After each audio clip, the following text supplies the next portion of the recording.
The United States has never been short on ghost stories. Cast down from generation to generation, hauntings are woven into the fabric of American folklore. One of the most famous legends is the story of President Abraham Lincoln's funeral train. On April 14, 1865, the 16th president, along with his wife, First Lady Mary Todd Lincoln, attended a performance of the comedic play Our American Cousin. Sitting in the presidential box at Ford's Theater, the Lincolns were enjoying the show when actor John Wilkes Booth quietly approached them from behind and shot Honest Abe in the back of the head. While fleeing, Booth was confronted by one of Lincoln's guests, who tried to stop the actor from getting away. In response, Booth slashed the guest with a dagger, and leaping from the presidential box's balcony, he landed on the stage, likely breaking his leg. There, Booth raised his bloody dagger in the air and shouted, "Sic semper tyrannis," which means, "Thus always to tyrants." He added loudly, "The South is avenged." Booth stumbled out the back door and escaped on a horse that awaited him. Dr. Charles Leal examined Lincoln at the theater and determined the gunshot wound was fatal. Wanting the president to die comfortably, he asked to have the wounded man carried across the street to a boarding house. The president was pronounced dead at 7:22 a.m. on April 15, 1865. Leale described Lincoln's final moments. "As soon as we arrived in the room offered to us, we placed the president in bed in a diagonal position. As the bed was too short, a part of the foot was removed to enable us to place him in a comfortable position." As morning dawned, it became quite evident that the president was sinking, and at several times his pulse could not be counted.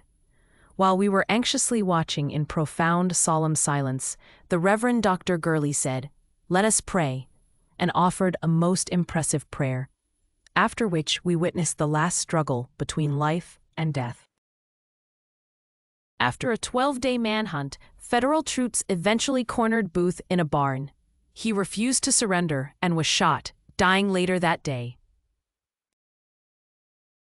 Officials determined Lincoln should have a public funeral to allow the nation to mourn his death properly. A train carrying President Lincoln's body left Washington, D.C. on April 21, 1865, bound for Springfield, Illinois, stopping at major cities along its route. Large crowds gathered to offer condolences. The train reached its final destination on May 4th, and after briefly lying in the Illinois capital, Lincoln was laid to rest in a nearby cemetery. 10 years later, the Rockland County Journal published a railroad ghost story, which claimed witnesses had seen the ghost of Lincoln's funeral train. The tale was about a mystic counterpart of the funeral train that bore Abraham Lincoln's remains from New York City to the west.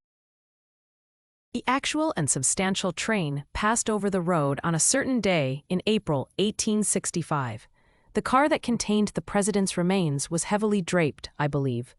It is said that on that night, every year, all the train men that are on the road at a certain hour that varies in various subdivisions of the road hear and see and feel the specter train rush by them. It sounds hollow and awful. Its lights are yellow, pale, and funeral. Its train hands and passengers are sepulchral figures. It looks like the outline of a train, yet every detail is perfect. Those who have seen it say, though they felt that it was only a vision, that a man could walk through it if he dared, or throw a stone through it, yet it seems perfect in everything but substantialness. As it passes another train, the shriek of its whistle and clang of its bell strike terror to the hearts of those that hear them.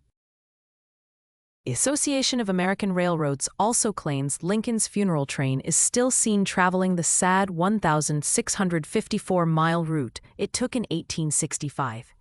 Witnesses have claimed to see the eerie train moving silently along the tracks, drawn by a locomotive draped in black and lit only by dim lanterns. It is said to be accompanied by phantom mourners and the sound of tolling bells, the organization noted. President Abraham Lincoln died on April 15, 1865, from a fatal gunshot wound. A funeral train carrying President Lincoln to his final resting place traveled from Washington, D.C. to Springfield, Illinois. Witnesses say a phantom train travels the 1,654-mile route every year on the anniversary of Lincoln's death.